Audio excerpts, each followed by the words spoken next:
and welcome to our lecture on minerals. This is part one of the composition of the lithosphere. The lithosphere is the outermost layer of the Earth, and we're going to begin our discussion with minerals.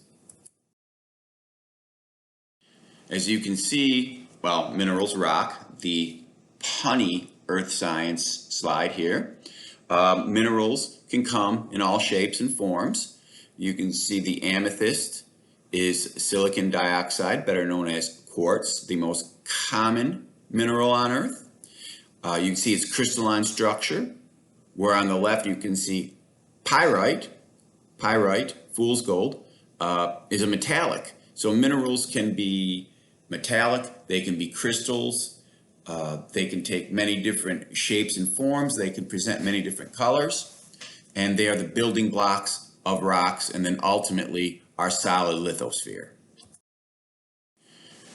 The definition of minerals is a four-part definition, and all criterion must be met.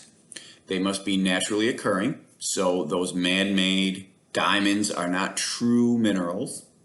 They must be inorganic, so a calcium carbonate fossil, although calcium carbonate is a common building block of minerals. If it's a fossil, if it comes from a living thing, it's not mineral, it's organic then. Solid, crystalline structure, so it has to be a solid.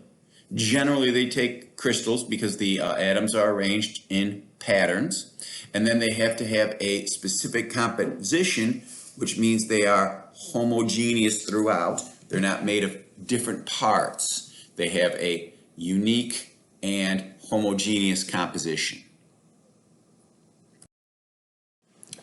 So here's a naturally occurring stalactites and stalagmites. That's the calcium carbonate that's an evaporite. So the water evaporates, leaving the minerals behind. Salts are also left in such a way they're evaporites, and stalactites and stalagmites are very famous in Florida. We have a karst, K-A-R-S-T topography. That means we're shaped by water, limestone. We have caves and caverns and springs. So this is a common occurrence in parts of Florida because of our topography. The crystalline structure, even solid water, which has a crystalline structure, is considered a mineral. So the crystalline structure can be used to identify minerals.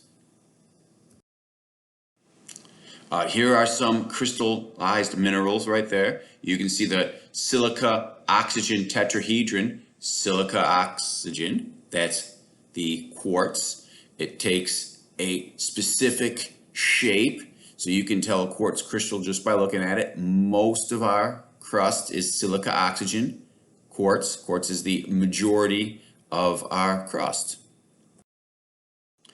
They have to be inorganic. In the image there, the Great Pyramids are made of calcite, which is a common mineral, but in this case, because it's fossiliferous, made of fossils, it is not a mineral. It is considered a rock when there's the fossils in there.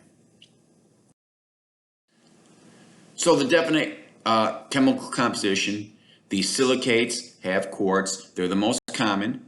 Carbonates, like calcium carbonate, they contain carbonate, CO3. They also fizz when you put acid on them, so a good test for a carbonate is to see effervescence.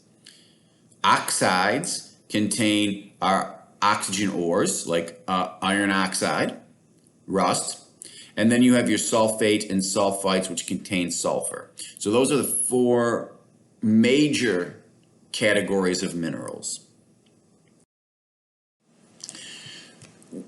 Mineral identification is fairly simple. You're given a chart, you identify the properties of the mineral, and then you look at the chart and play matching. Some of the properties are listed on this page. Color, streak, luster, hardness, crystal, cleavage and fracture, specific gravity, magnetism, effervescence, and then reaction to black light, fluorescence and phosphorescence. Color is the least reliable.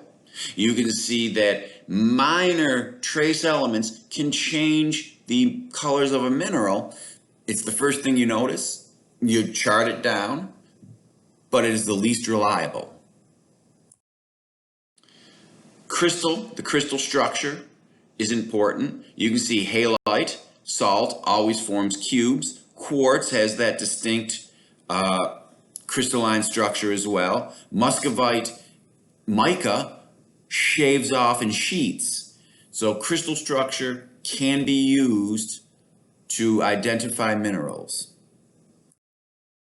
The luster of the mineral, if it's shiny like a metal or dull or earthy like a nonmetal, is another distinguishing factor of minerals. The streak is the color of a mineral's powder. Generally, you take ceramic, a light ceramic for a dark rock or a dark ceramic for a light rock, and you streak, it's called a streak plate, you streak the mineral and judge its color. The color of a mineral's powder is often different from the entire mineral. The hardness is an important property. You perform a scratch test. If you scratch glass, you're harder than glass. If you scratch metal, you're harder than metal. And each mineral is charted on what we call a hardness scale. There is the hardness scale, Mohs scale of hardness. You can see some common objects which are used to measure a mineral's hardness, and it's rated on a scale of 1 to 10. The index mineral listed there are common minerals, and they're given that 1, 2, 3 number, and then other minerals will fall between them, but those are considered index minerals. The cleavage, whether it breaks off in sheets, rhombozoidal form, as you can see right there, there's rhombuses, cubes, how a mineral breaks in regular patterns is called cleavage, or if it does not break in regular patterns, it's called fracture. So here's some examples of cleavage: regular breaking patterns. Here's some example of fracture: irregular breaking patterns.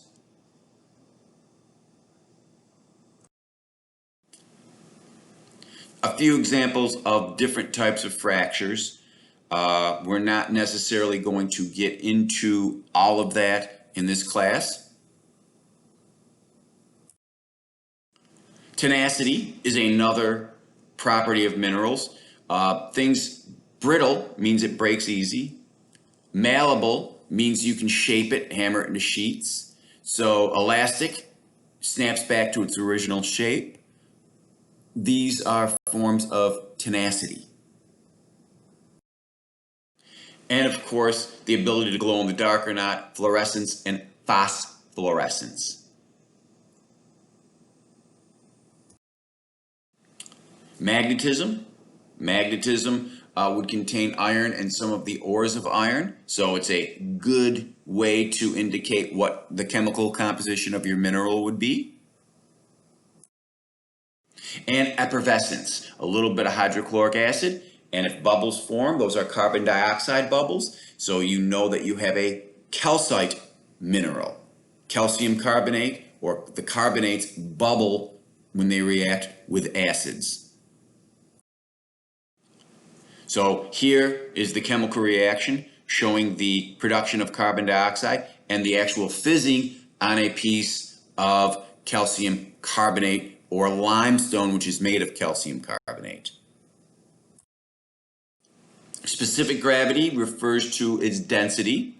Things that contain lead would be much more dense than a sulfur-containing rock because lead is a heavier element. So the density is a distinguishing factor. Minerals form in 3 ways. Crystallization is the most common. Magma cools off, and as it cools, crystals form. Evaporites, near the surface, when water evaporates, it leaves behind that calcite, that limestone, that dolostone, and then precipitates. When a solution becomes saturated, minerals can precipitate out, looks like a snow globe, when you cool water, it may be holding less minerals, and at the bottom of the ocean, you get precipitates.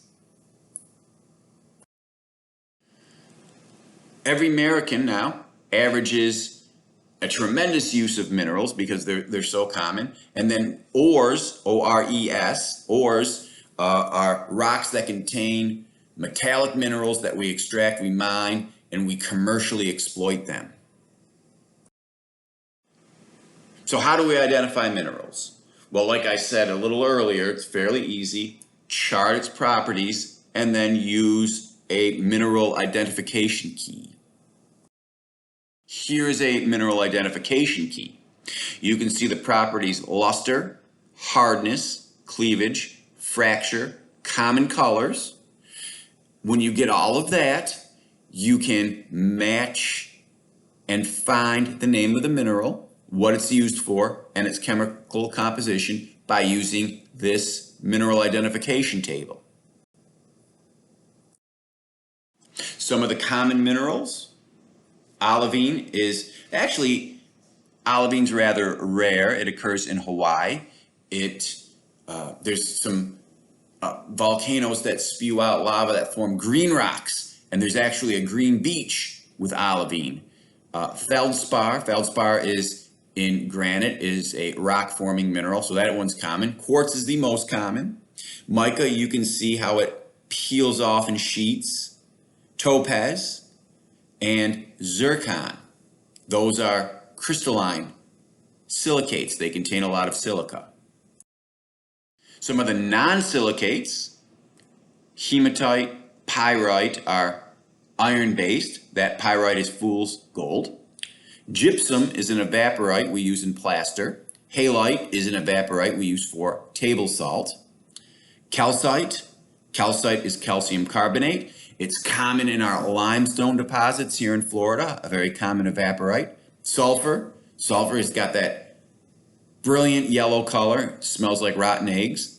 Galena is a lead-containing orthoclase, is found in granite. Again, it's a rock-forming mineral. We know about gold and fluorite.